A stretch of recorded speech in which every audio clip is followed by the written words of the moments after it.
Real intervyu efirdədir. Azərbaycan-Almaniya siyasi münasibətlərindən danışacağıq. Prezident İlham Əliyevin Almaniyaya rəsmi səfəri çərçivəsində bir sıra sahələr müzakirə edilib. Azərbaycanla Almaniya arasında birgə bəyannamə imzalanıb. Həmçinin də Azərbaycan Prezidenti İlham Əliyev və Almaniya kansleri mətbuat konfransı keçiriblər. Mətbuat konfransında bir sıra vacib mesajlar verilib. Bu barədə danışacağıq. Studiyamızın qonağı siyasi şərhçi Əhməd Şahidovdur. Salam Əhməd mənim, xoş gəlmişsiniz. Salam, hər vaxtınız xeyir olsun. Hər vaxtınız xeyir.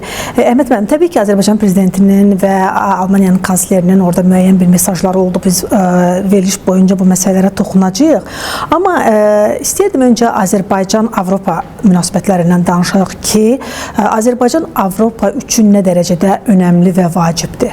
Bugün Azərbaycan Prezidenti cənab İlham Əliyevin Almaniya səfəri təkcə Azərbaycan-Almaniya münasibətləri baxımından deyil, ümumən Azərbaycan-Avropa münasibətləri baxımından çox əhəmiyyətlidir. Çünki Almaniya bugün Avropanın həm siyasi, həm iqtisadi güc mərkəzidir və Azərbaycan Prezidentinin Almaniya səfəri Azərbaycanla Avropa əlaqələrində yeni bir mərhələdir. Ümumiyyətlə, Ukrayna-Rusiya müharibəsi başlanandan sonra Avropada ciddi bir enerji qıtlığı yarandı və alternativ enerji mənbələrinin axtarışına çıxıldı və bu baxımdan Azərbaycan bugün Avropanın ən etibarlı enerji təchizatçılarından biridir və bu eyni zamanda Cənubi Qafqazda stabil inkişaf etməkdə olan bir ölkə olaraq Azərbaycan Avropanın əsas tərəfdaşlarından biridir. Bugün Azərbaycan təkcə neft və qaz baxımından deyil, alternativ enerji mənbələri, yaşıl enerji, hidrogen enerjisi və digər sahələrdə Almaniyanın, Avropanın ən etibar elədiyi tərəfdaşlardan biridir və burada xüsusən də 2020-ci il müharibəsindən sonraki tam şəkildə hərbi əməliyyatlar bitdikdən sonra Cənubi Qafqazda vəziyyət stabilləşib, artıq sülh atmosferi var. Avropanın Cənubi Qafqaza və Cənubi Qafqazın lider ölkəsi olan Azərbaycana marağı daha da artmaqdadır. Bu baxımdan Azərbaycan Prezidentinin Almaniya səfəri çərçivəsində keçirdiyi görüşlər, həm Almaniya Prezidenti ilə, həm federal kanslerlə keçirdiyi görüşlərdə imzalanan sənədlərin mahiyyətinə baxsaq, əsasən enerji, ticarət, alternativ enerji üzrə, iqtisadi məsələlər üzrə razılaşmalardır ki, bu səfər bir də onu göstərir ki, Azərbaycan, Almaniyanın və ümumən Avropanın ən etibarlı enerji, ticarət və iqtisadi tərəfdaşlarından birinə çevrilib artıq.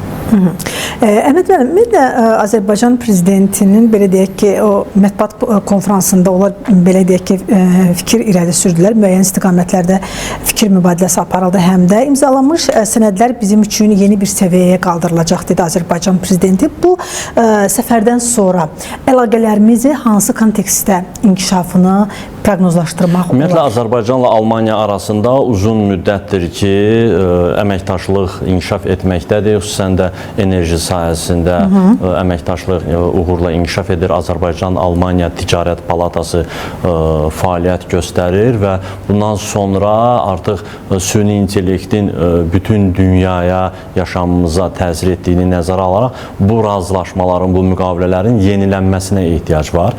Azərbaycan-Almaniya ticarət əlaqələrinin, investisiyanın yeni sahələrinin, xüsusən də süni intellekt, AI deyirlər, süni intellektə bağlı olan sahələrin inkişafı baxımından təbii ki, Azərbaycanla Almaniya arasında bu müqavilələr yenilənib. Bu baxımdan düşünürəm ki, Alman investorların, Alman iş adamlarının Azərbaycanda enerji sahəsinə, xüsusən də sənaye sahələrinə, hidrogen enerjisi, alternativ enerji mənbələri ki, biz deyirik, yaşıl enerji, bugün işğaldan azad edilmiş ərazilərdə ən sıx tətbiq olunan layihələrdən biridir yaşıl enerji.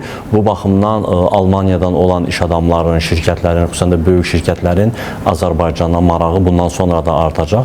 Azərbaycanın da Almaniyaya ixrac edəcəyi neft, qaz məhsullarından, enerji məhsullarından əlavə ixrac edəcəyi məhsullar var ki, bu qarşılıqlı əməkdaşlığı bundan sonra inkişaf elətdirmək üçün yeni perspektivlər açılır və xüsusən də Almaniya ilə yaxşı münasibətlərin olması ümumən Avropa ölkələri ilə, Avropa İttifaqı ilə əlaqələri sağlam təməldə yenidən inkişaf etdirmək baxımından çox önəmlidir. Az öncə dediyim kimi Almaniya Avropanın, Avropa İttifaqının, Avropa Birliyinin həm siyasi, həm də iqtisadi cəhətdən əsas güc mərkəzidir. Ona görə Almaniya ilə münasibətləri sağlam şəkildə inkişaf etdirmək ümumən Azərbaycan-Avropa İttifaqı əlaqələrinə böyük pozitiv bir təsir göstərəcək.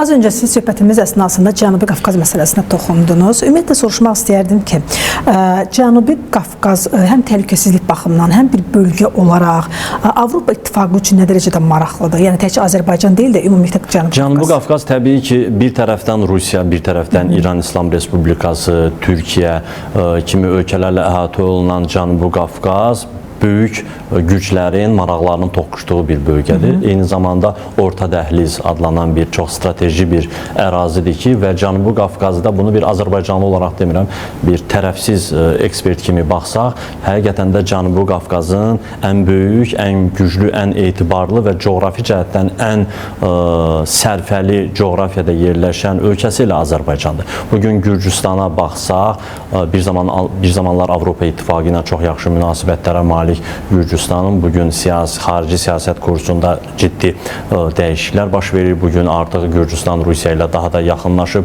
Avropa İttifaqından uzaqlaşıb. Ermənistan çox çətin bir dalanda yerləşən ölkədir. Bir tərəfdən Rusiyanın təzyiqi var, amma Azərbaycanın tutduğu coğrafi mövqe eyni zamanda balanslı xarici siyasəti onu bütün tərəflərlə bərabər hüquqlu əməkdaşlıq etməyə belə deyib, sövq edib. Azərbaycan bugün uzaq Çinlə də yaxın münasibətlərə malikdir. Amerika Birləşmiş Ştatları ilə də strateji əlaqələrimiz var.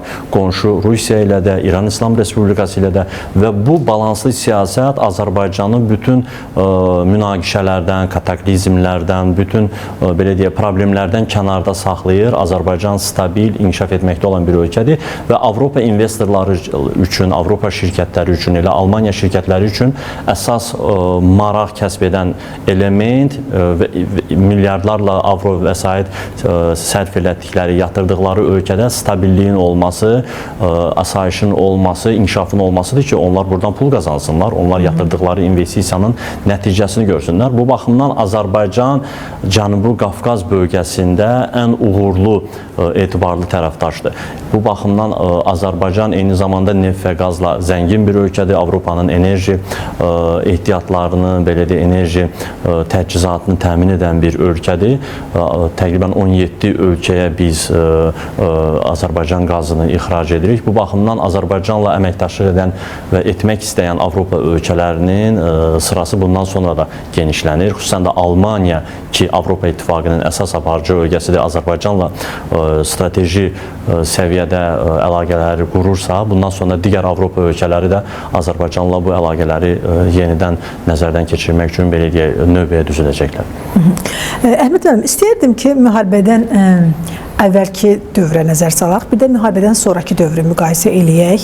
Sizə elə gəlmirmi ki, bu iki dövrü müqayisə eləsək, görərik ki, artıq Avropa indiki məqamda Azərbaycanla hesablaşmağa başlayıb. Yəni, əvvəlki münasibətləri bir fərqli idi. Düzdür, nə qədər bizim müxtəlif sahələri əhatə edən sənədlərimiz olsa da belə, siyasi proseslərdə baxırdın ki, məsələn, müəyyən mənada ikili standartlara yol verirlər, amma artıq Azərbaycanla belə deyək ki, hesablaşmaq məcburiyyətindədirmi deyək, yoxsa artıq özləri də artıq görürlər ki, regionda vəziyyətin dəyişməsində, sülhün təşviq olunmasında Azərbaycan belə deyək ki, ön sıralarda gedir. Doğrudur, bu ikili standartlar, qərəzli yanaşmalar hər zaman olub. Xüsusən də 90-cı illərin əvvəllərində ki, bizim torpaqlarımız təzə-təzə işğal altında olanda Azərbaycan bir dövlət olaraq, xalq olaraq, cəmiyyət olaraq bütün Avropa platformalarında bar-bar bağırırdı. Ərazilərin işğalda olması ilə bağlı 1 milyondan artıq qaçqınımız olması ilə bağlı ATƏT-in ən məşhur o Lissabon samitində belə biz nə qədər ondan sonradakı dövrlərdə nə qədər qərəzli qətnamələrin, ikili standartların şahidi olduq. Avropa o zaman Azərbaycanın bugünkü gücünü, qüdrətini təsəvvür edə bilmirdi. Onlar düşünürdülər ki, Bakıya təzyiq göstərməklə müəyyən güzəştlərə getməyə məcbur edə bilərlər. Qarabağ və ətraf ərazilərin ermənilərin nəzarət altında olması ilə Azərbaycan nə vaxtsa barışacaq, amma belə olmadı. Azərbaycan hələ 94-cü ildə Ulu Öndər Heydər Əliyevin zamanında əsrin kontraktını imzaladıkdan sonra belə bu Qarabağ məsələsini ki, ətrafında çox böyük bir qərəz formalaşmışdı, ikili standartlar formalaşmışdı. Azərbaycan o zamanki rəhbəri Ulu Öndər Heydər Əliyev gördü ki, bu şərtlər daxilində Qarabağın geri qaytarılması mümkün deyil. Ona görə bu münaqişəni dondurmaq, bir uzun müddətlik dondurmaq, belə deyək, atəşkəs elan olunmasına nail oldu ki, Azərbaycan öz neft, qaz ehtiyatlarını satmaqla öz siyasətini, iqtisadiyyatını, ordusunu gücləndirsin. Sanki bugünü beynində, fikrində canlandırmışdı ki, nə zamansa Azərbaycan bu neft, qaz ehtiyatlarından güclənəcək, güclü bir ölkə olaraq güclü orduya sahib olacaq, eyni zamanda dünya siyasi arenasında özünə yeni dostlar qazanacaq və belə oldu. Azərbaycan nəhayət 2020-ci ildə Cənubi Qafqazın, hətta belə deyək, dünyanın aparıcı ölkələri ilə müqayisədə ilk sıralarda olan bir orduya sahib bir ölkə olaraq öz torpaqlarını 44 gün içərisində azad edə bildi. Bugün dünyadakı münaqişələrə baxsaq, ən böyük ölkə olan Amerika Birləşmiş Ştatları belə İranla 44 gün ərzində bacara bilmir. Yəni dünyanın heç bir münaqişəsi 44 gün içərisində yekunlaşa bilmir, amma Azərbaycan sanki bir unikal bir müharibə təcrübəsi göstərdi. 44 gün içərisində təqribən 19.600 kvadrat kilometr ərazini işğaldan azad elədi. Diplomatiyada burada öz sözünü dedi və bu Azərbaycanın həm güclü orduya sahib bir ölkə kimi, güclü iqtisadiyyata və güclü diplomatiyaya sahib bir ölkə kimi bütün dünyada önə çıxardı. Azərbaycan heç də bütün ərazilərini döyüşərək almadı. Kəlbəcər olsun, digər Laçın olsun, diplomatik yolla, danışıqlar yolladı ki, bu Azərbaycanın həm döyüş meydanında, həm də diplomatik arenada gücünü, qüdrətini göstərmiş oldu. Burada təbii ki, Azərbaycan prezidentinin şəxsi xarizması, dünyada tanınmış bir siyasi lider olaraq qəbul olunması da öz sözünü göstərmiş oldu. Artıq Avropa liderləri ənənəvi təzyiq metodları ilə Azərbaycanla hansısa bir diktə tonunda danışmağın artıq mümkün olmadığını anlayırlar. Digər tərəfdən də Rusiya ilə Ukrayna arasında artıq 5-ci ildir ki, 4-cü ildir ki, davam edən müharibə Avropanı çıxılmaz vəziyyətə salıb. Onlar özünün təhlükəsizliyini, özlərinin ərazi bütövlüyünü, suverenliyini düşünmək məcburiyyətində qalırlar və nəhayət ki, anlayırlar ki, Azərbaycanın 30-35 ildir ərazi bütövlüyü, suverenlik, torpaqlarının bölünməzliyi kimi dəyərlər müdafiə etməsi boşuna deyildi. Bugün Avropa özünün ərazi bütövlüyü, suverenliyi məsələsi ilə üz-üzə qalıb, bunun təhdidi ilə üz-üzə qalıb. Ona görə artıq Azərbaycanı həm başa düşürlər ki, Azərbaycan bu müharibələrdən əziyyət çəkmiş və qalib çıxmış bir ölkə olaraq. Eyni zamanda Azərbaycanın enerji ehtiyatlarına, belə deyək, ehtiyacları var.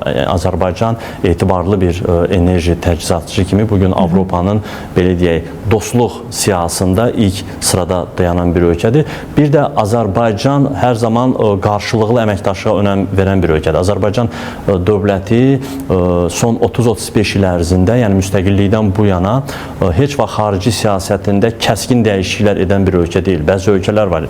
Az öncə qeyd elədim, Gürcüstan bir müddət Avropaya inteqrasiya kursunu tuturdu. İndi daha çox Rusiyaya meyillidir. Ermənistan 2018-ci ilə qədər Rusiya meyilli siyasət yeridirdi. Bugün Avropa İttifaqı. Amma Azərbaycanın xarici siyasətində bir monotonluq var, belə deyək, bir davamiyyət var. Bu kənardan eyni zamanda etimad yaradır. Eyni zamanda Azərbaycanın xarici siyasətində bu balanslı siyasətin bir etalon olaraq, ənənə olaraq qəbul olunması kənardan baxdığında Azərbaycana etimadı, güvəni artırır ki, bəli, Azərbaycan xarici siyasətində balanslı siyasət yeridir. Çinlə də, ABŞ-la da, Rusiya ilə də, Avropa ilə də, Türkiyə ilə də, hətta düşmən münasibətdə olan İsrail və İranla da ayrı-ayrılıqda bizim çox yaxın münasibətlərimiz var. Bütün münaqişə tərəfləri ilə Azərbaycanın ortaq bir münasibəti var. Bu, Azərbaycanın bütün platformalarda etibarlı tərəfdaş kimi göstərir. Bu baxımdan Azərbaycana bir inam var, güvən var. Təbii ki, 2020-ci ildən sonra Azərbaycana bir böyük hörmət də var. Öz torpaqlarını işğaldan azad etmiş bir ölkə olaraq və təbii ki, neftlə, qazla zəngin bir ölkə olaraq Avropanın bugün ən çox ehtiyacı olduğu enerji təchizatı baxımından Azərbaycana bir ehtiyac da var. Aydındır. Əhməd müəllim, ümumiyyətlə Avropa İttifaqı Şurasından, eyni zamanda Avropa Komissiyasının rəsmilərindən söhbət təbii ki, Koştanın və von der Leyenindən söhbət gedir ki, onların Azərbaycana səfəri oldu və istəyirdim ki, onların səfərlərinə də toxunaq. Onların, belə deyək ki, Bakıya gəlişi Azərbaycan-Avropa İttifaqında nəyi dəyişdi? Ümumiyyətlə, bu əlaqələrdə nəyi dəyişdi? Ümumiyyətlə, Azərbaycanla Avropa İttifaqı arasında müxtəlif platformalarda münasibətlər inkişaf etməkdədir və xanım Ursula von der Leyen də bir müddət öncə Azərbaycana səfəri, Azərbaycan Prezidenti Cənab İlham Əliyevlə Bakıda görüşməsi və müzakirə olunan məsələlər bir də onu göstərir ki, Avropa İttifaqı, yəni Brüssel Azərbaycana dəyər verir. Cənubi Qafqazda Azərbaycanla əməkdaşlığa böyük dəyər verir. Eyni zamanda Azərbaycanla uzun müddətli 20 illik, 30 illik enerji müqavilələri imzalanıb. Bu Azərbaycanın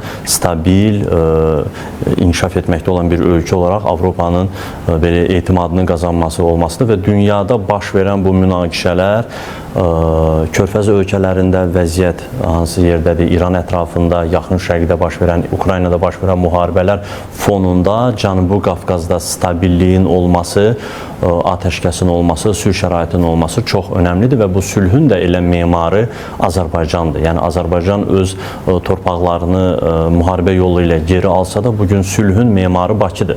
Bugün Ermənistanla sülhü ən çox istəyən tərəf elə Azərbaycandır ki, hələ yekun sülh sənədi imzalanmamış olsa belə Azərbaycan Ermənistanla faktiki olaraq sülh şəraitində yaşayır. Azərbaycan neft məhsullarını Ermənistana satır, öz ərazisindən Ermənistana yük daşımalarını təmin edir. Yəni bu dünyada unikal bir örnəkdir ki, faktiki olaraq sülh müqaviləsi imzalanmayıb. Yəni bu artıq kağız üzərində düşmən münasibətdə olan bir ölkə deməkdir. Amma yenə də Ermənistanla bir sülh şəraitindəyik, qarşılıqlı ticarət əlaqələrini bərpa etməyə çalışırıq. Bu Azərbaycanın təkcə Avropada deyil, bütün dünyada sülhsevər, eyni zamanda stabil bir ölkə olaraq, digər tərəfdən də enerji ilə zəngin, neft və qaz yataqları ilə zəngin bir ölkə olaraq Avropanın diqqət mərkəzinə gəlib. Düşünürəm ki, bundan sonra da Avropanın ayrı-ayrı liderləri Azərbaycana səfərlər edəcəklər. Azərbaycan Prezidenti Avropanın ayrı-ayrı paytaxtlarına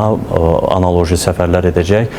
Elə Almaniya ilə bu əməkdaşlıq bir növ yol xəritəsidir. Digər Avropa ölkələri olsun, Fransa olsun, digər ölkələr də ard-arda Azərbaycanla münasibətlərinə yenidən baxmalı olacaqlar. Elə Fransa demişkən, bir neçə il bundan öncə 2020-ci il müharibə ərəfəsində biz Fransanın Azərbaycana münasibətini yadımıza salsaq, az qala Ermənistan qədər Azərbaycana düşmənçilik mövqeyi bəsləyən Paris, Azərbaycanı ittiham edən, öz ərazilərini azad edən Azərbaycana az qala işğalçı dambası vurmağa çalışan Fransanın bugün Azərbaycana münasibəti tamam dəyişib.